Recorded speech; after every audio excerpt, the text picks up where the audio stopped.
오늘 히브리서 4장 1절부터 13절까지 우리가 같이 공부할 텐데요. 전체 제목은 여호수아보다 뛰어나신 그리스도입니다.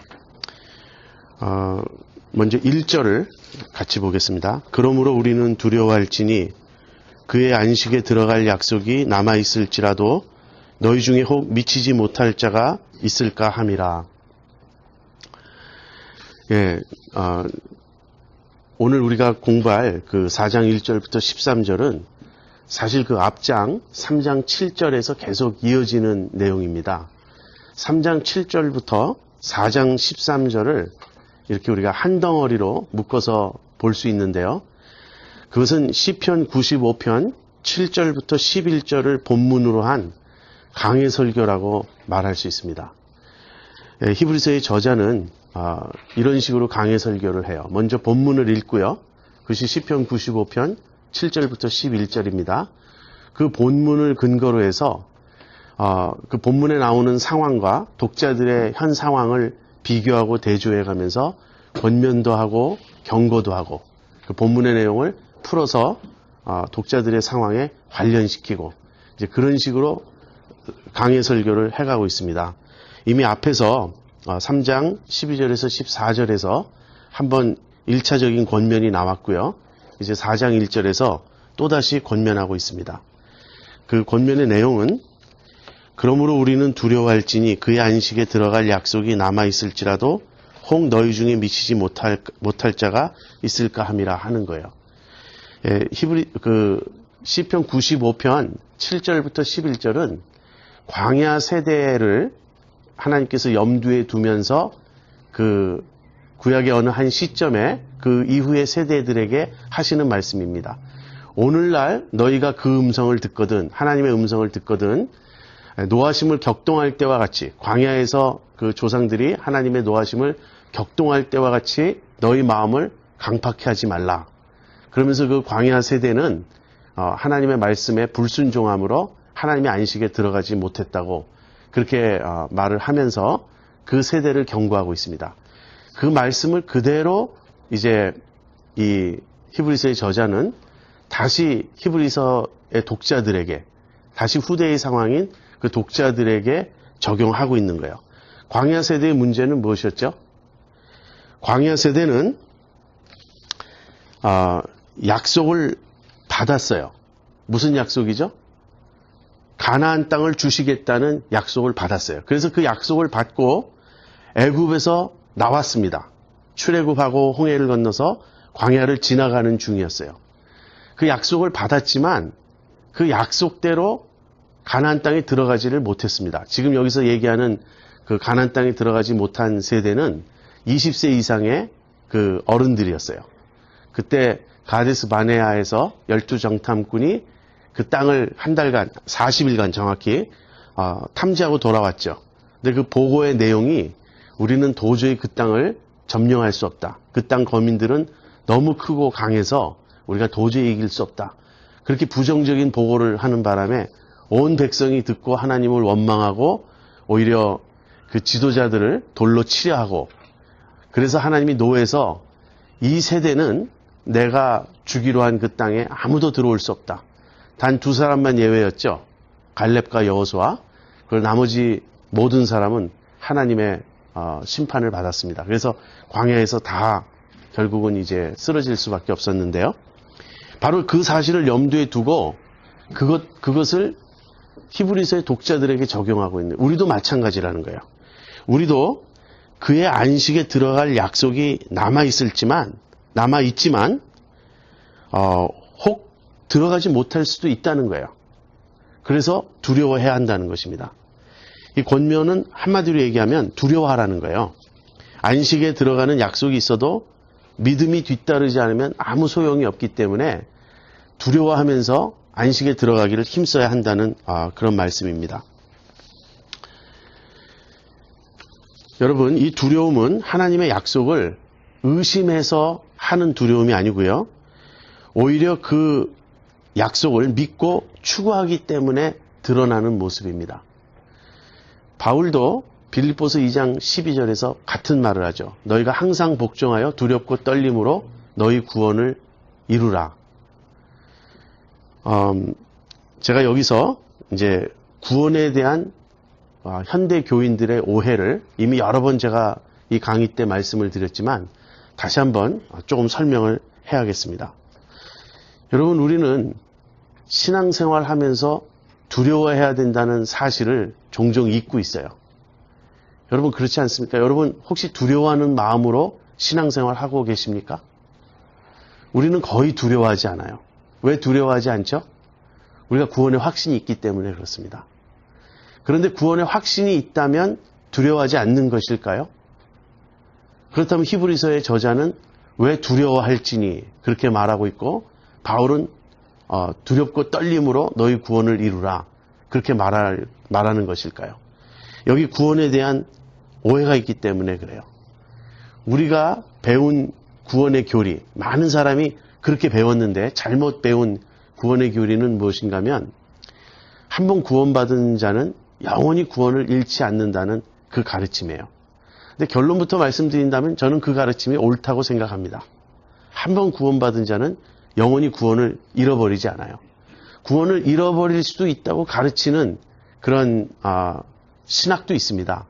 대표적으로 우리가 칼빈주의와 알미니안주의를 나눠서 이야기를 한다면, 칼빈주의는 한 번 구원은 영원한 구원이라고 말합니다. 왜냐하면 이 구원은 하나님이 하시는 일이므로 하나님께서 신실하시기 때문에 한 번 택하신 자를 끝까지 구원하신다라고 그렇게 말을 해요. 반면에 알미니안주의는 인간이 믿기로 결정을 하기 때문에 구원을 받는 것이라고 그렇게 봅니다. 그래서 인간이 믿기로 결정한 후에 그 믿음에서 떨어지면 구원을 잃어버리는 거예요. 그래서 구원을 잃어버릴 수도 있다, 이제 이렇게 말을 하는데, 저는 칼빈주의가 더 성경적이라고 생각을 합니다. 그래서 한 번 받은 구원은 영원히 잃어버리지 않는다는 그 말씀이 옳다고 생각합니다. 그런데 문제는 내가 구원받은 줄 어떻게 아느냐 하는 거예요. 여기서 많은 사람들이 알파의 관점을 취합니다. 지금 여러분이 이런 말은 생소할지 모르겠는데요. 구원을 볼 때 구원을 그 시초의 관점에서 보느냐 아니면 맨 마지막 끝에 종말의 관점에서 보느냐의 차이를 제가 지금 설명하려는 거예요. 구원을 처음 시작하는 관점에서 본다면, 지금 내가 주님을 영접했어요. 내가 주님을 믿어요. 그래서 내가 그 믿음으로 의롭다함을 얻었어요. 그래서 구원을 받았어요. 우리가 이렇게 말을 하죠. 그러니까 시초의 관점에서 보면 내가 구원을 믿음으로 받은 거예요. 그리고 내가 받은 이 구원은 영원히 잃어버릴 수 없다고 시초의 관점에서는 말해요. 그런데 그걸 알파 관점이라고 합니다. 그런데 오메가 관점이 있어요. 오메가 관점이라는 것은 종말의 그 끝의 관점에서 구원을 보는 겁니다. 이 끝의 그 관점도 마찬가지예요. 한 번 받은 구원은 영원한 구원이라고 말을 하는데, 끝에 가서는 내가 끝까지 믿음을 지켰다는 거예요. 또는 하나님께서 끝까지 내 믿음을 붙들어 주셨다는 거예요. 그렇기 때문에 내가 구원받은 걸 안다는 거예요. 이 종말의 관점은 내가 구원받은 사실을 알 수 있는 길은 내가 믿음을 끝까지 지키는 것을 통해서라고 말을 합니다. 그 다음에 이 시초의 관점은 내가 구원받은 걸 알 수 있는 것은 하나님께서 내게 그 약속을 주셨기 때문이라고 말을 해요. 사실 이 둘 사이에는 모순이 없습니다. 앞의 관점에서도 말할 수 있고 뒤의 관점에서도 말할 수 있어요. 단 어떤 차이가 있냐면, 앞의 관점은 내가 믿음으로 하나님의 약속을 의지함으로 내가 구원을 받을 수 있고, 그렇게 해서 받은 구원은 영원히 잃어버릴 수 없다는 말이고요.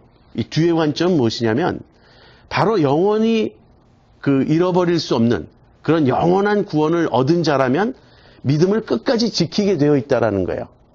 여러분, 그 내용을 지금 이해하시겠습니까? 자, 한 번 구원은 영원한 구원입니다. 근데 이 말에는 무엇이 전제되어 있냐면, 한 번 믿음은 영원한 믿음이라는 그 말이 전제되어 있단 말이에요. 다시 말하면 내가 끝까지 믿을 때 그 영원한 구원이 보장되는 것이죠. 그렇다면 이제 이런 질문이 오죠. 내가 그럼 끝까지 믿을 수 있을 것인가? 이런 질문이에요. 내가 끝까지 믿으면 이 구원은 영원하다는 건 알겠는데 문제는 내가 처음 믿은 그 믿음을 끝까지 지킬 수 있겠는가 하는 것이에요. 거기에서 성경은 두 가지 다를 말합니다. 하나는 하나님께서 지켜주실 것이다. 하나님께서 내 믿음을 끝까지 지키시고 보호하시고 인도하셔서 완성시켜 주실 것이다. 이 약속을 줍니다. 그러나 이 약속은요, 우리 편에서는 두렵고 떨림으로 구원을 이루어가야 되는 책임으로 오는 거예요. 다시 말하면 내가 구원받았으니 이 구원은 영원히 잃어버릴 수 없으니 이제 나는 무슨 일을 해도 구원은 잃어버릴 수 없어 라고 안심하는 것은 성경적인 구원의 확신이 아니라는 거예요. 무슨 말인지 아시겠습니까, 여러분? 그것이 아니고 내가 구원을 받았는데 이 구원이 끝까지 이루어지려면 내가 믿음도 끝까지 지켜야 돼요. 그런데 내 힘으로는 도저히 믿음을 끝까지 지킬 수 없어요. 근데 하나님께서 내 믿음을 끝까지 지켜주실 것이라고 그 하나님을 믿고 신뢰하는 것이 구원의 확신이라는 거예요.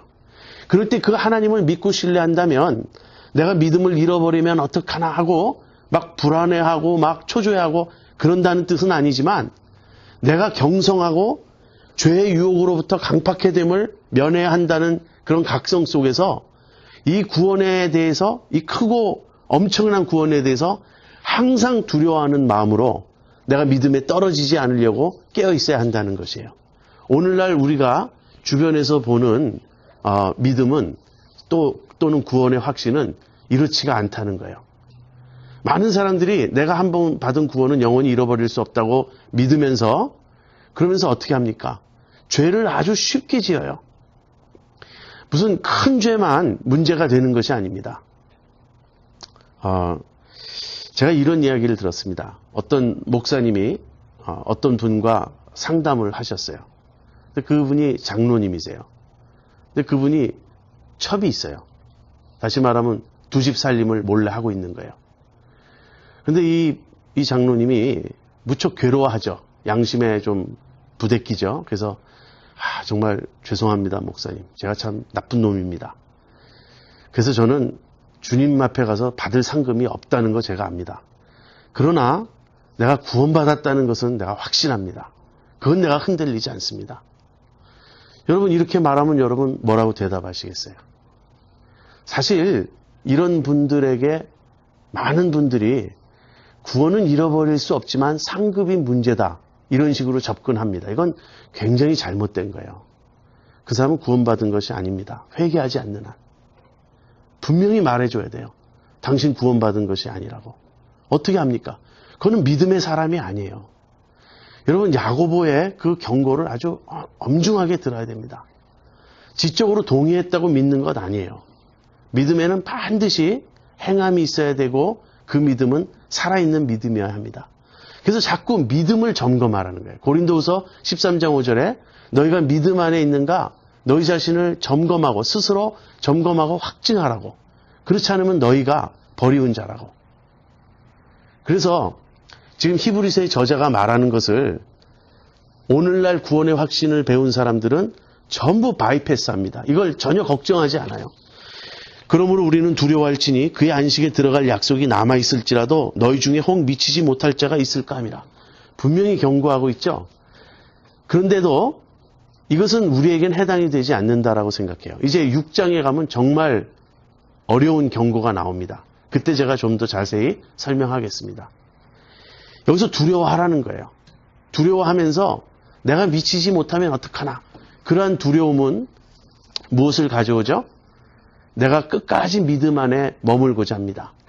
그런데 오늘날에는 이런 말씀을 읽을 때 이것은 구원에 관련된 것이 아니라고 설명을 합니다. 이건 대단히 잘못된 말씀이고요. 이러한 가르침이 한국교회에 아주 널리 퍼져 있어요. 이것이 복음의 왜곡이에요. 제가 보기에는 정말 우리가 일깨워야 합니다. 소위 목사라고 하는 사람들이 일깨워야 돼요. 엄청나게 많은 사람이 속고 있습니다. 엄청나게 많은 사람이 지금도 매일매일 지옥으로 가고 있어요. 잘못 알고 있어요. 구원받지 못한 거예요. 우리가 죄 안 짓는다는 얘기는 아닙니다. 그러나 죄와 싸워야 돼요. 우리가 연약해서 죄를 짓습니다. 어떨 때는 우리도 강팍해져요. 그러나 참으로 구원받은 자라면 회개하게 되어 있습니다. 끝까지 회개하지 않는다면 구원받지 못한 거예요. 자꾸 알파 관점만, 시초의 관점만 얘기해서 내가 옛날에 예수님 영접했다. 내가 예수님 분명히 믿고 나는 거듭난 체험이 있다. 그 시초의 얘기만 하면서 그러니 나는 이제 구원을 잃어버릴 수 없다. 그렇게 말하는데요. 그 믿음이 참된 믿음이었다면 오메가 관점에서도 성립되어야 한다는 거예요. 그래서 내가 뒤돌아보니 하나님께서 나를 지켜서 수없이 내가 넘어지기도 하고 참 주님 앞에서 실패도 많았지만 그래도 내가 또다시 회개하고 경성해서 끝까지 믿음을 내가 지키고 믿음 안에 머물 수 있었다. 이 오메가 관점적인 고백이 뒤따라야 한다는 거예요. 여러분, 우린 두려워해야 됩니다. 그러면 큰 죄를 짓지 않는 한 괜찮은 것인가? 그렇지 않아요. 만약에 여러분이 죄를 심상히 생각하고 있다면 구원받지 않았을 가능성이 크다는 것을 절실히 깨달아야 됩니다. 여러분, 예수님 분명히 그렇게 말씀하셨죠. 중심으로 형제를 용서하지 않으면 천부께서도 용서하지 않는다고. 우린 이런 말을 가볍게 넘깁니다. 중심으로 용서하지 않아요. 여전히 미워해요. 여전히 증오해요. 여전히 원수처럼 지내요. 그런데도 담대해요. 구원의 확신이 있어요. 이것이 지금 얼마나 잘못된 것인지 아십니까? 여러분, 우리는 남을 쉽게 미워합니다. 쉽게 거짓말합니다. 쉽게 사기칩니다. 얼마나 문제가 많은지 몰라요. 그런데 담대해요. 구원의 확신이 있어요. 이것이 은혜라는 거예요. 이것이 은혜입니까? 이것이 속는 것 아닐까요? 이렇게 말하면 꼭 행위구원론이라고 말해요. 율법의 행위로는 구원받을 수 없습니다. 우리는 완벽할 수가 없어요. 그러나 참 믿음은 반드시 행위가 뒤따릅니다. 그래서 율법의 행위와 믿음의 행위는 다른 것이에요. 율법의 행위는 아니지만, 그걸로 구원받는 건 아니지만 참 믿음은 변화가 있고 반드시 행위가 뒤따르게 되어 있습니다. 그래서 너무나 많은 사람이 속고 있다는 것. 저는 히브리서야말로 지금 공부하면서 묵상하면서 제가 생각하는 게 우리에게 주신 말씀이 우리가 이거 읽어야 됩니다. 그러면 여러분 자신의 성화 때문에 자신의 어떤 이 죄 때문에 심각히 고민하고 두려워하게 되죠. 고린도서 7장에 가보면요. 세상 근심과 하나님의 뜻대로 하는 근심을 구분하고 있습니다. 세상의 근심, 세상적인 염려는 죄예요. 그거는 하나님을 불신하기 때문에 믿지 못하기 때문에 하는 근심입니다. 그러나 하나님의 뜻대로 하는 근심이 있어요. 바울이 고린도 교인들을 심하게 책망했습니다. 그러자 그 책망을 들은 고린도 교인들이 근심했습니다. 하나님의 뜻대로 하는 근심은 회개에 이르게 합니다. 그래서 우리가 근심해야 되는 거예요, 사실은. 죄로 인해 애통해야 되고 근심해야 되고 내 마음이 정말 죄로 인해 강팍해지지 않도록, 교만해지지 않도록 늘 두려워하고 두렵고 떨림으로 우리의 구원을 이루어가야 합니다. 복종해야 합니다. 순종하지 않는 그리스도인들, 하나님을 우습게 하는 그리스도인들, 전혀 하나님을 두려워하지 않는 그리스도인들이란 말 자체가 모순이에요. 그럴 수가 없어요. 그래서 그러므로 우리는 두려워할지니 그의 안식에 들어갈 약속이 남아있을지라도 너희 중에 혹 미치지 못할 자가 있을까 함이라. 두려워해야 된다. 이렇게 권면하고 있습니다. 그 다음에 2절부터 10절까지는 강해입니다. 왜 두려워해야 되는가? 그걸 설명하는데요. 제가 본문을 좀 빠르게 읽겠습니다. 저희와 같이 우리도 복음 전함을 받은 자이나 그러나 그 들은 바 말씀이 저희에게 유익되지 못한 것은 듣는 자가 믿음을 화합지 아니함이라. 이미 믿는 우리들은 저 안식에 들어가는도다. 그 말씀하신 바와 같으니 내가 노하여 맹세한 바와 같이 저희가 내 안식에 들어오지 못하리라 하셨다 하였으나 세상을 창조할 때부터 그 일이 이루었느니라. 제7일에 관하여는 어디 이렇게 일렀으되 하나님은 제7일에 그의 모든 일을 쉬셨다 하였으며 또다시 거기 저희가 내 안식에 들어오지 못하리라 하였으니 그러면 거기 들어갈 자들이 남아 있거니와 복음 전함을 먼저 받은 자들은 순종치 아니함을 인하여 들어가지 못하였으므로 오랜 후에 다윗의 글에 다시 어느 날을 정하여 오늘날이라고 미리 이같이 일렀으되 오늘날 너희가 그의 음성을 듣거든 너희 마음을 강팍해 말라 하였나니 만일 여호수아가 저에게 안식을 주었다면 그 후에 다른 날을 말씀하지 아니하셨으리라. 그런즉 안식할 때가 하나님의 백성에게 남아있도다. 이미 그의 안식에 들어간 자는 하나님이 자기 일을 쉬심과 같이 자기 일을 쉬느니라. 다시 이제 그 광야 세대로 되돌아가서 광야 세대의 그 문제점을 설명함으로써 왜 우리가 두려워해야 되는지를 이제 설명합니다. 광야 세대가 들은 복음은 무엇이죠? 그러니까 저희와 같이 우리도 복음을 들은 자이다 이렇게 말합니다. 그러니까 광야 세대와 이 히브리서의 독자들, 또 독자들과 우리는 이제 같은 입장이니까 함께 묶어서 우리들, 그 이스라엘의 그 광야 세대와 우리 사이에 어떤 공통점이 있어요. 그 공통점은 무엇이냐면 둘 다 복음을 들은 거예요. 근데 우리는 복음을 들었죠. 우리는 그리스도에 대한 자세한 소식을 들었습니다. 그러나 광야 세대는 언제 복음을 들었나요? 그 신약학자 F.F. 브루스라고 하는 분은 출애굽기 19장 3절부터 5절 그리고 23장 거기에 나온다고 이렇게 말을 합니다. 제가 출애굽기 19장 3절에서 5절을 읽어드리겠습니다. 모세가 하나님 앞에 올라가니 여호와께서 산에서 그를 불러 가라사대 너는 이같이 야곱 족속에게 이르고 이스라엘 자손에게 고하라. 나의 애굽 사람에게 어떻게 행하였음과 내가 어떻게 독수리 날개로 너희를 업어 내게로 인도하였음을 너희가 보았느니라. 세계가 다 내게 속하였나니 너희가 내 말을 잘 듣고 내 언약을 지키면 너희는 열국 중에서 내 소유가 되겠고 너희가 내게 대하여 제사장 나라가 되며 거룩한 백성이 되리라. 너는 이 말을 이스라엘 자손에게 고할지니라. 제가 6절까지 읽었습니다. 여기에 무슨 그리스도에 대한 이야기는 사실 없습니다. 구약의 성도들은 그리스도에 대한 소식으로서의 복음을 들은 건 아닙니다. 그렇지만 여기서 하나님께서 이스라엘 백성을 어떻게 애굽에서 건져내셨는지 그리고 어떻게 자기 백성을 삼으셨는지 그런 이야기를 합니다. 바로 하나님께서 하나님의 백성을 만드시고 그들로 하나님의 나라를 이루게 하겠다 하신 이 말씀이 복음인 거예요. 그리스도가 와서 전하신 복음도 하나님 나라의 복음이죠. 때가 찼고 하나님 나라가 가까웠으니 회개하고 복음을 믿으라 그렇게 말했습니다. 그런데 이제 그 하나님 나라의 그 성취가 그리스도를 통해서 이루어진다고 하는 것이 신약에서 새롭게 이제 거기에 추가된 내용입니다. 구약 역시 하나님 나라의 복음을 듣고 있었어요. 하나님께서 한 백성을 택하사 그들로 제사장 나라를 삼고 거룩한 백성이 되게 하고 하나님의 소유를 삼아 그들로 하나님의 나라가 되게 하려는 그런 계획을 갖고 계셨습니다. 그래서 이 출애굽기에 나오는 이 말씀이 복음인 거예요. 광야 세대도 복음을 들었습니다. 하나님의 그 계획을 들은 거예요. 구원 계획을. 자, 우리도 복음을 들었습니다. 그런데 둘 다 복음을 들었는데 광야 세대는 어떻게 반응했습니까? 저희가 그 복음을 듣고도 믿음을 합하지 않았어요. 저희가 불순종했다고요.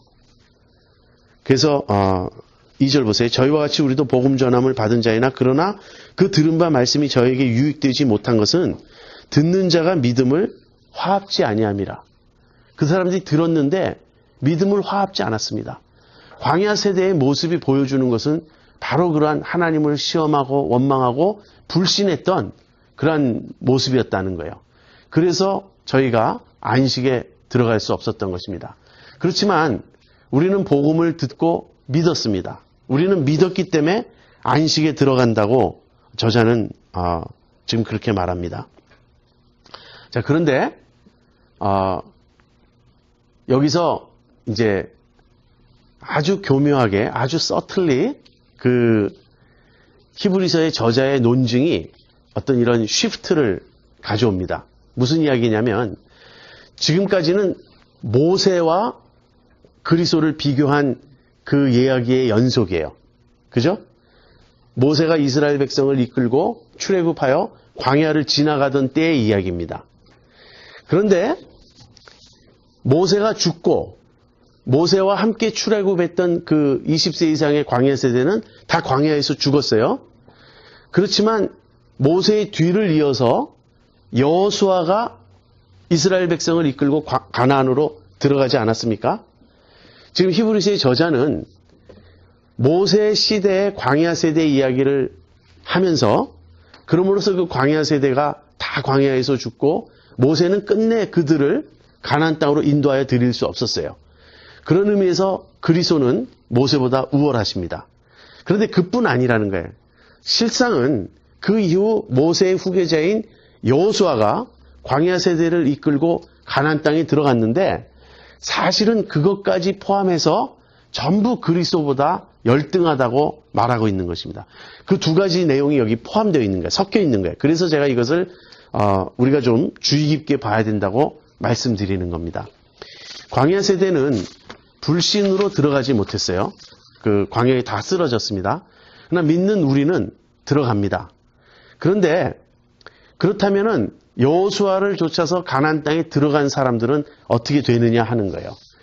여호수아를 쫓아서 가나안 땅에 들어간 사람은 일단은 이 땅에서의 안식에는 들어갔지만 그들조차도 참된 안식에 들어간 것은 아니라고 지금 히브리서의 저자는 말하고 있습니다.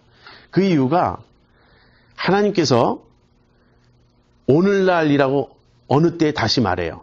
오늘날 너희가 그의 음성을 듣거든 광야에서 노하심을 격동하게 하던 때와 같이 너희 마음을 강팍하게 하지 말라.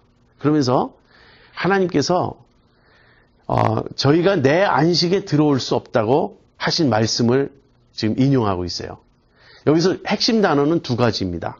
오늘날이라는 말과 내 안식이라는 말이에요. 이 두 단어, 오늘날이라는 말과 내 안식이라는 이 두 단어가 보여주는 바는 무엇이냐면 여호수아가 준 안식도 참 안식은 아니었다라고 말하는 거예요. 자, 지금 히브리서가 쓰여질 때 유대인들은 어디에 있었습니까? 다 가나안 땅에 있었죠. 그죠? 다시 말하면 또 히브리서 이전에 시편 95편이 쓰여질 당시에 이스라엘 백성은 가나안 땅에 있었어요. 그렇다면 가나안 땅에 있는 이스라엘 백성은 이렇게 반문할 것입니다. 무슨 말이냐고. 이미 우리는 안식에 들어와 있지 않냐고. 그래서 그 시편 95편의 저자는 너희들이 들어온 이 땅의 안식을 말하는 것이 아니고 하나님께서 내 안식을 말하는 것이다. 이렇게 말씀하고 있는 거예요. 무슨 말이냐면요. 여호수아가 이스라엘 백성을 이끌고 가나안 땅에 들어가서 거기서 안식을 주었지만 그 안식은 불완전하고 이 세상적이고 그것은 장차 올 진짜 안식을 상징하는, 표상하는 그림자에 지나지 않는다는 거예요. 하나님께서 참으로 주시고자 하신 안식은 무엇이었는가? 그것은 하나님 자신의 안식이라는 것입니다. 하나님 자신의 안식은 어디에 나오나요? 창세기 2장에 나오죠. 창세기 2장 1절부터 3절에 하나님께서 6일 동안의 창조를 다 마치신 후에 제7일에 안식하셨습니다. 하나님께서 제7일에 안식하셨다는 이 말씀은 하나님 자신의 안식이에요. 그리고 그 하나님의 안식, 하나님이 쉬시는 그 안식에 우리를 초대하고 계신 것입니다. 바로 그 안식이 영원한 안식이에요. 그래서 지금 히브리서의 저자는 광야 세대는 불신으로 안식에 들어가지 못했고 그러니까 우리는 경성에서 두려워하면서 믿고 순종하여 그 안식에 들어가야 할 것이고 그 다음에 여호수아를 따라 가나안 땅에 들어간 그들조차도 그 조상들조차도 참된 안식을 얻은 것은 아니라고. 참된 안식은 지금 우리 앞에 놓여져 있고 우리에게 지금 제공되고 있는 것이라고. 그래서 오늘날이라고 다시 말한 거예요. 오늘날. 만약에 과거에 참된 안식을 주셨다면 하나님께서 오늘날이라고 다른 날을 일컫지 않으셨을 것이라는 것입니다. 그러니까 오늘날, 이 오늘날이라고 말하는 것은 오늘 우리에게도 지금 계속해서 적용되고 있는 거예요. 과거에 가나안 땅에 들어감으로써 얻은 그 안식이 아닌 이제 새로운 구원을 이루시고 새로운 안식을 주시고 참된 영원한 하나님 자신의 안식을 주시려고 하는 이 시점, 이 오늘날 우리가 새롭게 그 경고의 말씀을 듣고 순종해야 한다고 그렇게 말씀하시는 겁니다. 근데 참 재미있는 것은요. 여러분 히브리서의 독자들은 구약을 헬라어로 읽었습니다. 그 당시에 널리 쓰여진 구약 성경은 헬라어로 번역된 70인역이라고 하는 그런 성경이었어요. 자, 그러면 헬라어로 구약을 읽고 헬라어로 히브리서를 읽죠. 이 원어로 읽을 때. 그럼 이 독자들에게는 여호수아나 예수가 다른 이름이 아니에요. 헬라어로 구약을 옮길 때 여호수아는 예수가 됩니다. 그러니까 지금 히브리서의 저자는 이런 말을 하는 거예요. 모세의 뒤를 이어 구약의 그 예수가 이스라엘 백성을 이끌고 가나안에 들어갔지만 그 모세의 후계자 예수가 준 안식은 영원한 안식이 아니었다는 거예요. 오히려 지금 이 시대에 예수 그리스도가 과거의 구약 예수가 표상했던 그 표상의 실체인 이 예수가 우리를 데리고 영원한 안식으로 들어간다고 하는 것입니다. 그러니까 지금 모세보다 그리스도가 우월하실 뿐 아니라요. 여호수아보다도 더 우월하신 것입니다. 왜 그렇습니까? 여호수아가 준 안식과 예수님이 주신 안식은 너무나 큰 차이가 있어요. 여호수아가 준 안식은 이 땅에서의 안식으로서 불완전한 안식이고요. 또 그 안식의 땅에 들어갔으면서도 백성들은 나중에는 결국 안식이 없었습니다. 그런데 여기 참 예수님께서 우리에게 주시는 안식은 하나님 자신의 안식으로서 영원한 완전한 안식이라는 것입니다. 6절 한번 보세요. 그러면 거기 들어갈 자들이 남아있거니와 복음 전함을 먼저 받은 자들은 순종치 아니함을 인하여 들어가지 못하였으므로 오랜 후에 다윗의 글에 다시 어느 날을 정하여 오늘날이라고 미리 같이 일렀으되, 지금 그 광야 세대가 이제 모세를 따라 나온 광야 세대는 안식에 들어가지 못했고, 그 다음에 여호수아를 따라서는 이제 그 이후의 세대는 들어갔는데, 시편의 시편 95편의 저자가 오늘날이라고 말할 때는 참으로 참된 안식에 들어갈 자들이 지금 있다고 말하는 거예요. 그러니까 안식에 들어갈 자들이 남아있도다. 바로 우리라고 말하는 것입니다. 나중에 우리가 히브리서 11장에 가보면 동일한 내용이 나옵니다. 쭉 구약의 믿음의 조상들을 쭉 설명하고서 그들의 믿음이 그토록 훌륭하지만 그들은 약속만 받았을 뿐이라고. 그리고 우리가 아니면 그들의 믿음은 완전하지 않다고. 그들이 약속의 성취를 볼 수 없다고. 그래서 오늘날 우리가 믿는 이 믿음이 그렇게 중요한 거예요. 오늘날 우리가 참으로 이 복음을 믿을 때 구약 성도들은 바라보기만 했던 그 약속, 이게 실제로 우리 안에서 성취된다는 것입니다. 그래서 구약 조상들의 믿음과 오늘 신약 시대의 성도들의 믿음이 합쳐져서 완전한 믿음이 되는 것이고요. 그들은 약속을 멀리서 바라보았고 우리는 그 약속의 성취를 맛보게 되는 것입니다. 자, 그렇습니다. 그리고 그러면 이제 믿는 우리는 안식에 들어가는도다 그렇게 말했는데요. 이 안식에 우리가 어떻게 들어가는가? 우리가 참으로 안식을 누릴 때는 언제인가? 두 가지 견해가 있을 수 있죠. 하나는 신약 시대에 우리가 이제 안식에 들어가는 그 때인데요. 하나는 우리가 죽어서 주님 곁으로 갈 때 안식에 들어간다라고 볼 수 있고요. 또 다른 하나는 주님이 다시 오실 때, 그래서 우리가 부활할 때, 그렇게 우리가 부활하고 주님이 재림하실 그때 참된 안식에 우리가 들어가게 된다 볼 수 있습니다. 그런데 이 두 입장 중에서 어느 한 입장을 취한다고 해서 문제가 될 건 없어요. 궁극적으로 우리 구원의 완성은 부활 때 이루어집니다. 주님 다시 오셔서 우리의 몸이 부활할 때, 그때 우리가 부활할 때 입게 될 몸은 이제 더 이상 죄의 영향력 하에 있지 않는, 죄로부터 완전히 자유로운, 또 사망으로부터 완전히 자유로운 정말 온전한 그런 몸이 될 거예요. 영적인 몸이 될 거예요. 그러니까 그 몸을 받을 때 우리가 안식에 들어가는 것이 맞습니다. 그렇지만 그 부활의 몸을 입기 전에도 우리가 죽으면 우리는 주님 곁에 갑니다. 성경은 죽은 이후에 우리가 어떤 무의식 상태에 있다든지 영혼의 수면 속에 있다든지 그렇게 말하지 않아요. 우리가 죽으면 바로 그 순간 우리는 주님과 함께 거하게 됩니다. 그것을 신학자들은 중간 상태라고 말해요. 지금 죽고 부활할 때까지 그 중간 상태가 어떨 것이냐 하는 것인데요. 중간 상태에 대해서는 우리가 많이 알 수가 없습니다. 우리가 부활의 몸을 입기 전에 어떻게 영으로 존재하는 것인지 이런 문제에 대해서는 성경이 자세히 말하지 않습니다. 다만 한 가지 말할 수 있는 것은요. 우리가 이 몸을 떠나게 되면, 죽게 되면 우린 주님과 함께 거하게 된다는 것이에요. 그렇지만 주님과 함께 거하게 되는 그 상태보다 더 완전한 구원은 주님이 다시 오셔서 우리가 몸을 입게 될 때입니다. 우리가 부활의 몸을 입게 되면 그때는 우리의 구원이 완성되고요. 그때는 온전한 안식에 들어가게 될 것입니다. 아무튼 그 안식을 우리가 내다보고 있는 거예요. 그렇다면 이 세상에서의 삶은 과거 출애굽 세대가 지나갔던 광야와 같은 거예요. 우리는 지금 광야를 지나가는 중에 있습니다. 그런데 우리가 광야를 지나갈 때 어떻게 해야 되겠습니까? 불신하고 하나님을 원망하고 그랬다가는 결국 우리도 들어갈 수 없죠. 그러니까 광야 세대의 본을 받아서 우리가 정말 경성하고 두려워하면서 끝까지 믿음으로 이 안식에 들어가야 된다고 히브리서의 저자는 말하고 있습니다.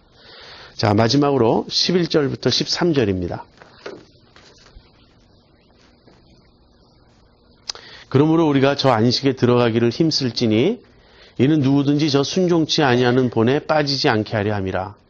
하나님의 말씀은 살았고 운동력이 있어 좌우의 날선 어떤 검보다도 예리하여 혼과 영과 및 관절과 골수를 찔러 쪼개기까지 하며 또 마음의 생각과 뜻을 감찰하나니 지으신 것이 하나라도 그 앞에 나타나지 않음이 없고 오직 만물이 우리를 상관하시는 자의 눈앞에 벌거벗은 것 같이 드러나느니라.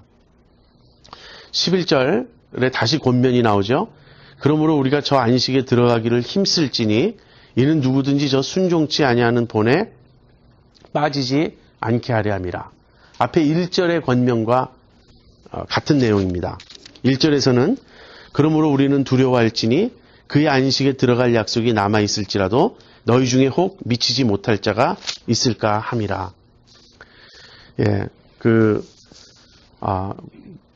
바울도 고린도전서 10장에서 이와 비슷한 그런 가르침을 줍니다. 고린도전서 10장은 우상 제물에 대해서 바울이 그 가르침을 주는 그 내용 안에 나오는 것인데요. 우상에게 바쳐진 제물을 먹어도 좋은가? 거기에 대해서 이제 바울이 설명하는 거예요. 근데 바울이 앞부분에서는요, 1차적으로 우상은 아무것도 아니기 때문에 그 우상에게 바쳐진 제물이라는 것이 사실은 아무 의미가 없다는 거예요. 그래서 먹을 수 있다고 말합니다. 그런데 뒤에 가서는 그것을 조심하라고 말하는 거예요. 그러면서 왜 조심해야 하는가? 광야 세대가 광야에서 불순종해서 하나님의 진노를 받지 않았습니까? 근데 광야 세대가 광야에서 불순종했던 그 내용 중 하나가 무엇이냐면 우상 숭배였다는 거예요.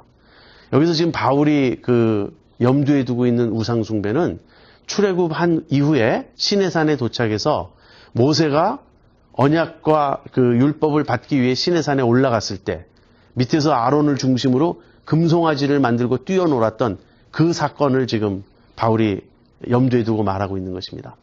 그러면서 그와 동시에 이스라엘 백성들이 하나님을 시험했던 것, 그리고 음란에 빠졌던 것, 그리고 원망했던 것, 이런 것들을 이제 광야 세대의 불순종으로 이렇게 지적을 합니다. 그러면서 이런 성경의 교훈이 쓰여진 것은 우리로 하여금 그들을 경고 삼아서, 거울 삼아서 죄에 빠지지 않게 하려 함이라고 바울도 말해요. 지금 바울과 히브리서의 저자가 동일한 이야기를 하고 있는 것입니다. 구약을 읽을 때 우리가 구약을 읽으면서 신약에 속한 우리들이 오해하고 있는 것이 몇 가지가 있어요. 하나는 무엇이냐면 구약은 우리와 상관없다고 생각하는 것입니다. 그렇지 않아요. 구약은 우리와 상관이 있습니다. 물론 어떤 식으로 상관이 있느냐, 이것은 우리가 주의 깊게 다루어야 할 것입니다. 구약의 모든 내용이 오늘 우리에게 직접적으로 적용되는 것은 아니에요. 그래서 자꾸 구약의 율법을 다시 들고 와가지고 무엇을 먹어도 되느니 안 되느냐 하는 이런 음식 규례를 논하는 것은 그것은 잘못된 것입니다. 왜냐하면 히브리서의 뒤에 가보면 그런 모든 제사제도, 그런 모든 의식법은 폐지되었다고 말하기 때문에. 그러나 하나님의 백성들의 믿음의 그 자태, 믿음의 태도와 믿음의 길은 변하지 않습니다. 구약 성도들도 믿음으로 구원받은 거예요. 우리 신약 성도들도 믿음으로 구원받는 거고. 그러니까 구약을 읽을 때 구약은 우리와 상관없다 이렇게 생각하시면 안 되고요. 구약 성도들의 그 믿음의 본을 우리가 잘 배워야 한다는 것입니다. 근데 구약 성도들의 믿음의 그 모습은 두 가지예요. 하나는 긍정적으로 순종의 모습이고요. 하나는 부정적으로 불순종의 모습입니다. 둘 다 우리의 교훈이 돼요. 히브리서 11장에 가보면 그 중에서 긍정적인 보기를 듭니다. 믿음의 사람들의 예를 들어요. 그러나 여기서는 지금 불순종의 보기를 들고 있는 거예요. 지금 부정적인 예를 들고 있는 것입니다. 그래서 구약을 우리가 이렇게 보면서 구약의 성도들의 그 삶이 우리에게 거울이 된다는 걸 우리가 기억해야 합니다. 자, 그런데 구약의 그 성도들은 이제 율법을 지켜야 했는데 율법을 지키지 못했죠. 그리고 불순종했죠. 그래서 이 히브리서의 지금 배경에는 안식에 들어가지 못했습니다. 자, 그렇다면 신약의 우리는 율법을 지켜야 합니까? 지키지 않아도 됩니까? 구약의 성도들은 하나님의 율법을 제대로 지키지 못했어요. 그래서 안식에 들어가지 못했습니다. 자, 그런데 신약의 우리들은 율법을 지켜야 합니까? 말아야 됩니까? 여기서 율법을 지키지 않아도 된다고 말하는데 구원받기 위해서는 그 말이 맞아요. 우리가 구원받기 위해서는 율법을 지켜서 구원받을 수가 없으니까. 그러나 구원받은 자들이라면 율법을 지켜야 한다는 것입니다. 물론 그 중에는 아까 이야기한 대로 구약에서 신약으로 넘어오면서 폐지된 율법들이 있습니다. 그러나 여전히 우리에게 적용되는 그러한 율법이 있어요. 그런 말씀이 있어요. 우리가 그 말씀, 그 계명을 정말 심각하게 지켜야 됩니다. 그래서 우리는 순종하는 그런 자녀들이 되어야 해요. 신약과 구약의 차이는요, 이렇습니다. 구약을 요약하라면 율법을 지켜라예요. 신약을 요약하면 복음을 믿어라예요. 그런데 복음을 믿으면 율법도 지킬 수 있게 된다는 뜻입니다. 복음을 믿어라 해서 끝나는 게 아니에요. 복음을 믿어라. 이제는 율법을 지킬 필요가 없다가 아니고요. 율법은 우리가 지킬 수 없다. 그래서 율법으로는 구원받을 수 없다. 그러니 복음을 믿어라. 그러나 복음을 믿으면 이제 율법을 지킬 수 있는 그런 능력도 얻게 된다. 바로 그것이 성령님이에요. 우리에게 주어진 성령님이 우리로 하여금 율법을 지킬 수 있는 능력을 주십니다. 그런 의미에서 신약의 성도들이 구약의 성도들보다 더 놀라운 특권을 받은 거예요. 우리는 율법을 지킬 수 있는 그런 능력까지 우리는 함께 받은 것입니다. 그래서 우리가 구약을 대할 때 구약은 우리와 상관없다든지 또는 반대 극단으로 가서 구약 성도들이 지켰던 것처럼 우리도 율법을 다 지켜야 된다든지 그런 건 아닙니다. 우리는 율법을 지켜서 구원받지 않고 복음을 믿어서 구원받습니다. 그러나 일단 복음을 믿으면 그 다음에는 구약의 율법을, 하나님의 율법을 지킬 수 있는 힘이 주어지고 능력이 주어지고 그럼으로써 구약의 성도들보다 더 깊은 차원에서 율법을 지킬 수 있게 되는 것입니다. 그 더 깊은 차원이란 주님이 산상수훈에서 말씀하신 율법의 정신이에요. 그렇기 때문에 이제 하나님의 말씀이 우리에게는 생명처럼 소중하게 된 것입니다.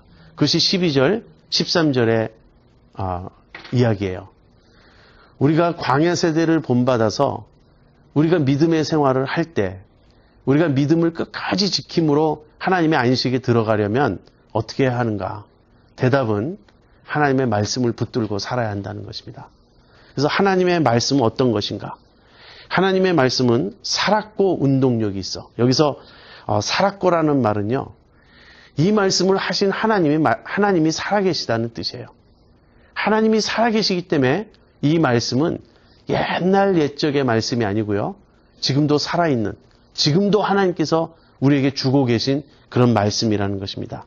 또 운동력이 있다는 말은요, 이 말씀은 역사한다는 거예요.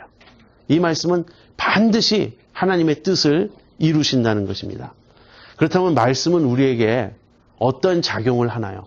여기서 좌우의 날선 어떤 검보다도 예리하여 혼과 영과 및 관절과 골수를 찔러 쪼개기까지 하며 또 마음의 생각과 뜻을 감찰한다.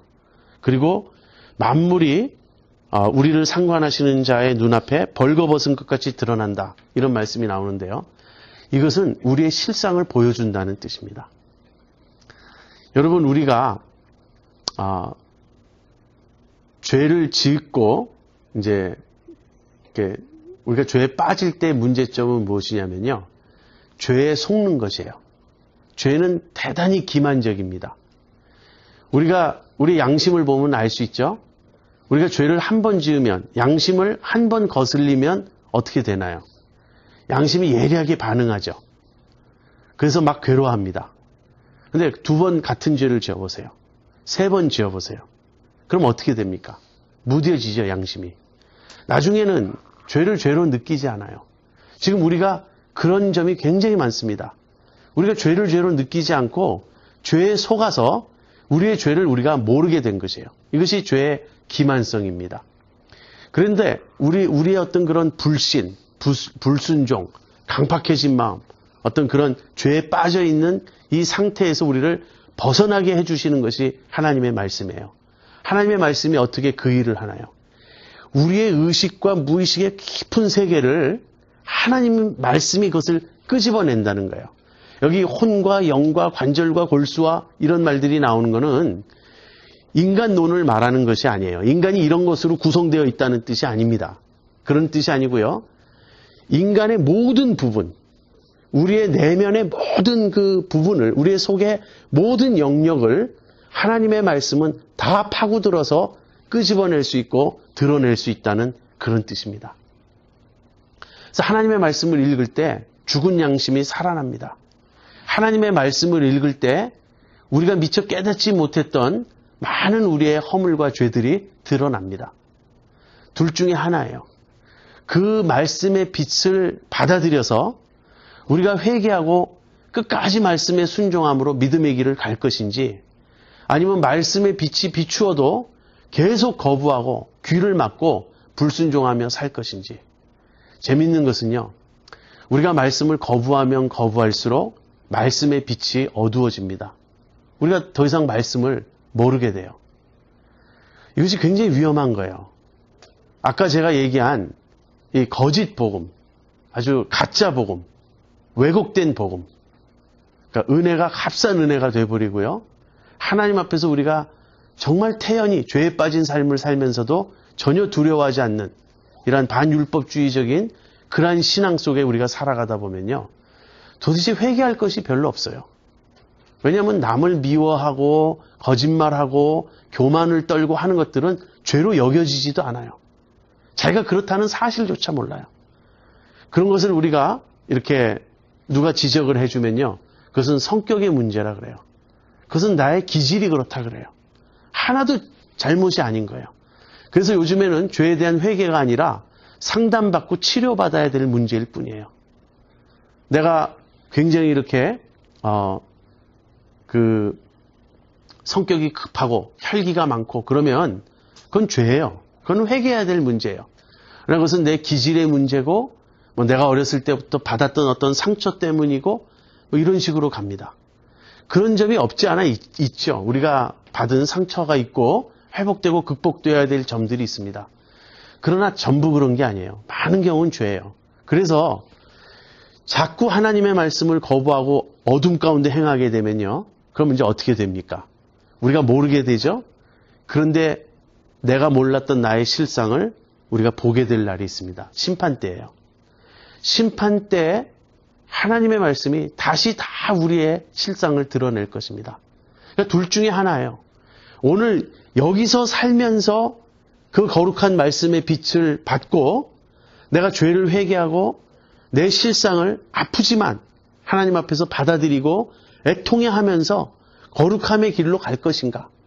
아니면 내가 그것을 거부하고 끝까지 어둠 속에서 헤매다가 하나님의 심판대 앞에서 나의 실상을 보게 될 것인가? 여러분, 말씀 묵상이 그렇게 중요합니다. 말씀을 매일매일 접하지 않으면요, 우리는 우리의 실상을 보지 못해요. 말씀을 그냥 피상적으로 읽어서는 알 수 없습니다. 여러분, 제가 나중에 이제 히브리서에 아주 굉장히 중요한 근거가 되는 구약 본문이 시편 110편인데 시편 110편 그 한 구절을 가지고 4절인가 그렇습니다.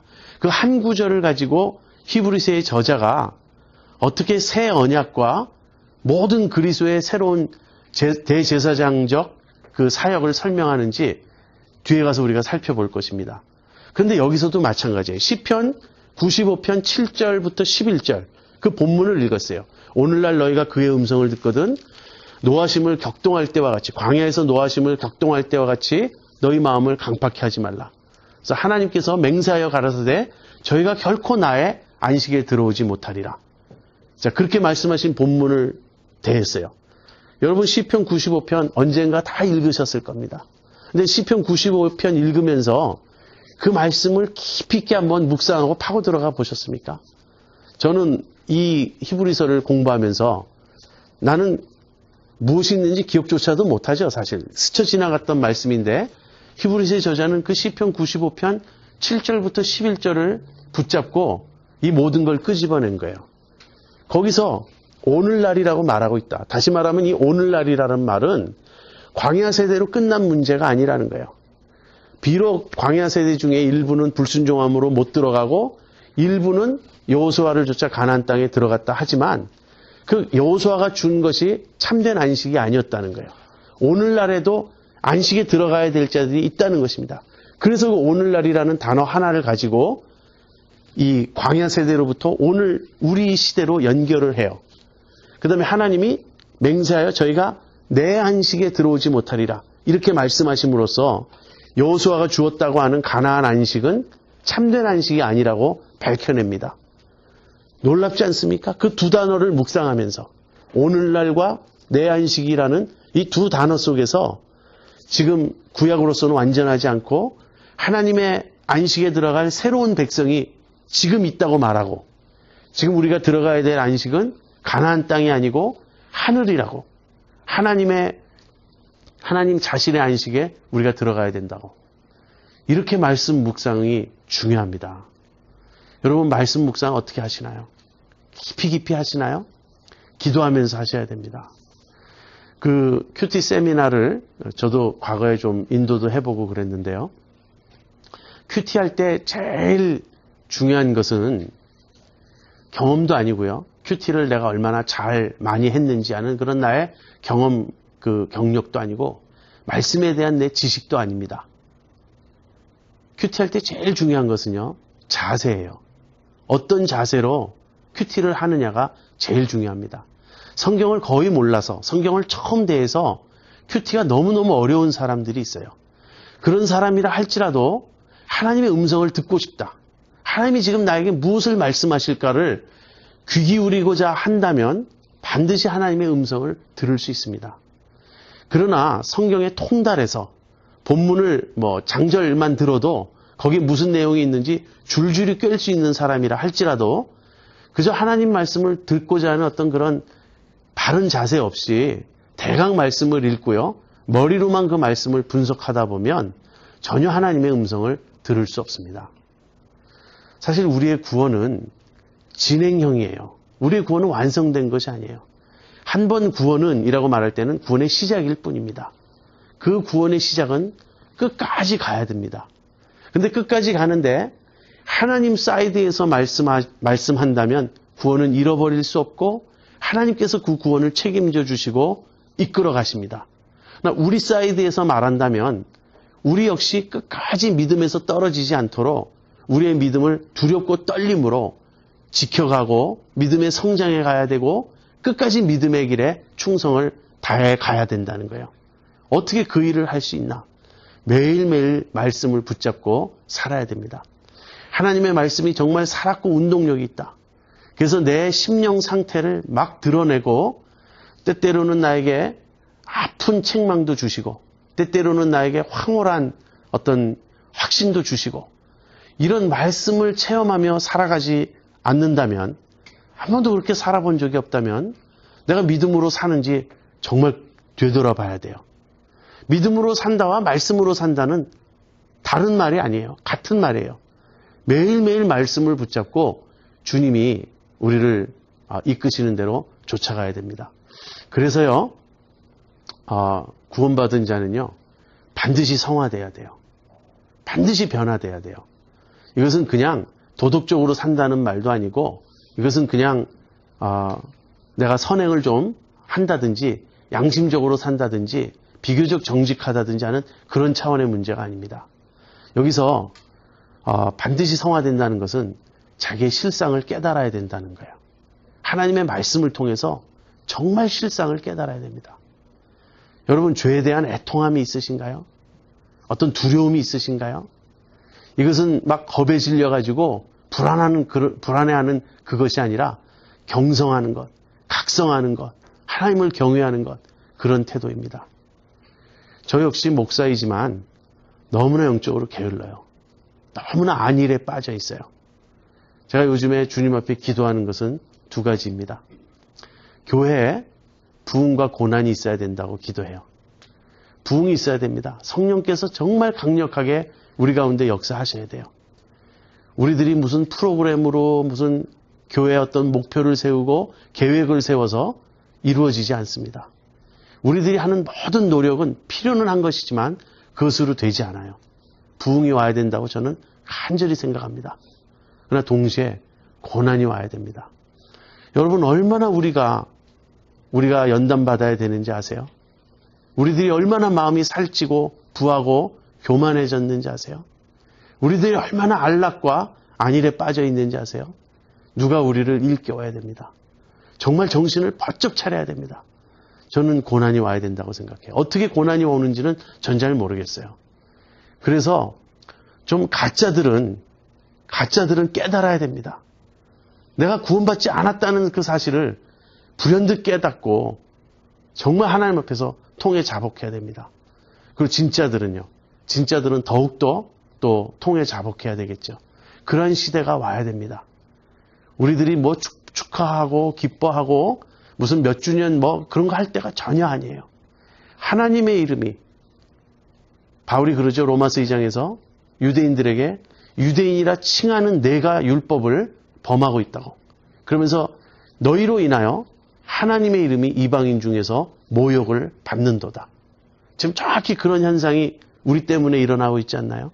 하나님의 이름이 우리 교회들 때문에, 그리스도인들 때문에 모독을 받고 있지 않나요?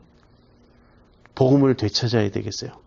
정말 복음을 되찾아야 되겠어요. 그래서 여러분, 정말 다시 한번 이 권면을 들으시고요. 하나님의 말씀을 붙잡고 매일매일 두려워하면서 죄의 강팍해됨을 면하고 믿음으로 안식에 꼭 들어갈 수 있기를 바랍니다. 우리 같이 기도하겠습니다.